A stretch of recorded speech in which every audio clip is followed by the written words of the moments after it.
Go. Okay, hi, my name is Ina, and my presentation is on Oedipus.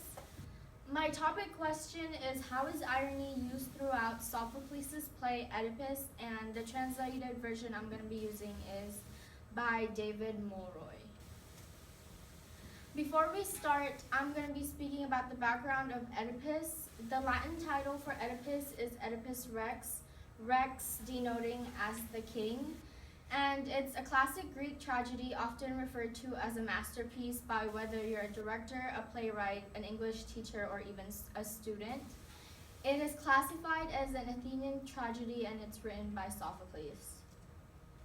A short summary of Oedipus is that it takes place in Thebes. The setting of Oedipus is very dark so far because of the plague upon the citizens of Thebes. The main character of the play is Oedipus, but other characters such as Creon, Jocasta, King Laius, and Tiresias are present as well. Before Oedipus turns into the king of Thebes, he had to murder a man and solve the riddle of the Sphinx. And throughout his journey, he ends up fulfilling a prophecy that he attempted so hard not to fulfill. And the theme, fate versus free will, starts to come up because no matter how hard he tries to escape his fate, he eventually landed back into where he was supposed to be. The overall tone of the play is ironic, and that is why irony plays a huge role in Oedipus. An introduction to irony. Certainly the greatest irony in Oedipus is the fact that Oedipus rescued Thebes from the Sphinx, which he was the only person who knew how to solve the riddle. Then again, he attempts to save Thebes by seeking the murder of King Laius. And the irony in this is that he murdered the king, which is also his father, and it caused the plague and everything else that happens in Thebes. Of course, within this event, other ironies emerge as the play develops its course, and I will be talking about it. There are 3 different types of ironies that I will be speaking of: dramatic irony or tragic irony, verbal irony, and situational irony. Dramatic irony are tragic events that happens to the protagonist that are unknown to them but well known to the audience. Similar to this is tragic irony, which is shown by the character's actions resulting in a pathetic outcome. Again, the audience are very aware. These 2 types of ironies are similar and if not the same. I'll be talking more about it later.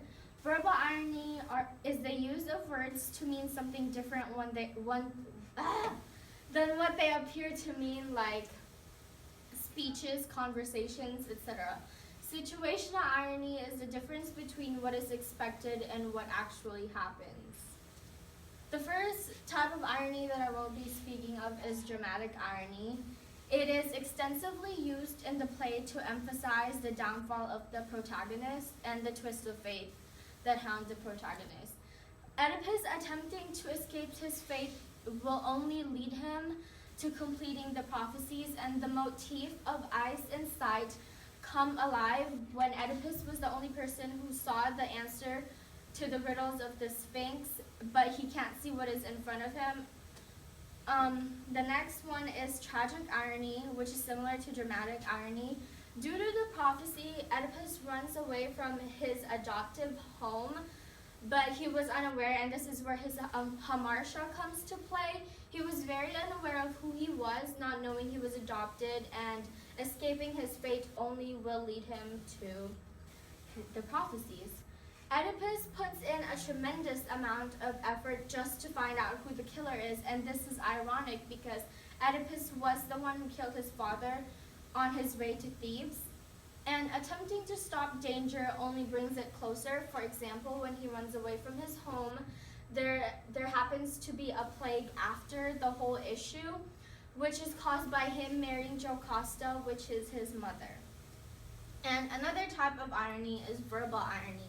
An example of verbal irony is when Oedipus accuses Creon of murdering King Laius. Creon is shown as Oedipus's brother-in-law, but in reality that's his uncle since he did marry his mother. And accusing Creon that he murdered King Laius is ironic because, like mentioned before, Oedipus is the murderer of King Laius. And the next example is when Oedipus ridicules Tiresias for being blind, but Oedipus, on the other hand, is senseless. Like I said, Tiresias is the blind prophet who can tell what happens in the future or what happens in the past. And she told Oedipus that he murdered King Laius, but Oedipus, due to his hubris or his pride, he was very stubborn into believing that he is the murderer of Laius. And another example, similar to tragic irony and dramatic irony, is when Oedipus demands to know who the murderer of King Laius is. I found 2 quotes regarding verbal irony. And on the murderer this curse I lay, on him and all the partners in his guilt. Wretch may he pine in utter wretchedness, and for myself, if with my privity this will be found on lines 244 to 253 in Act 1.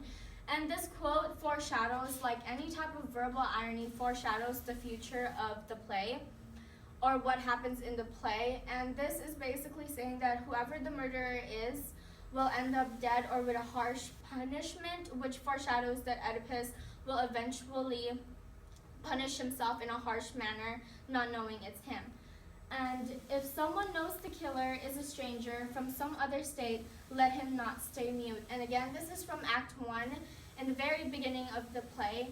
And this is very ironic because Oedipus is a stranger and he's not from Thebes. He left his adoptive home, which he considered where he was born, and therefore Oedipus is a stranger to Thebes overall.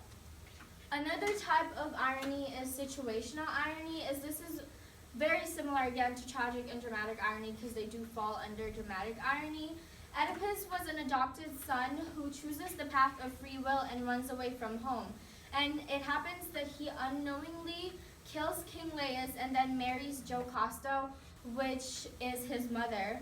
And marrying his mother is the greatest crime ever to commit in ancient Greece because he committed incest, resulting in the plague. And this is very ironic because we would all think that eventually Oedipus running away from his home, he will not fulfill the prophecy, but he eventually fulfills the prophecy, only leading up to him eventually stabbing his eyes out, losing his sight, and again the motif of eyes and sight come to play. Some quotes that I found is, to live where time allows and have a better life than the man who fathered you. And he was speaking to his kids, telling them, he's basically warning them to not do what exactly he did and don't be stubborn, don't let your hubris get in your way. And the next quote is, the greatest griefs are those we cause ourselves. This is the irony of life, and you just can't change where you're supposed to be, no matter how hard you try, like Oedipus did. And irony is important overall because the play revolves around 2 different stories of altering their fate. There's Jocasta and King Laius who don't want to marry their son and have them killed by their own son. And there's Oedipus who does not want to fulfill those prophecies as well. And like verbal irony, it emphasizes Oedipus's downfall because there are a series of events that eventually lead to the misfortunes for Oedipus. And most of these events include irony, like situational irony, when Oedipus eventually stabs his eyes out.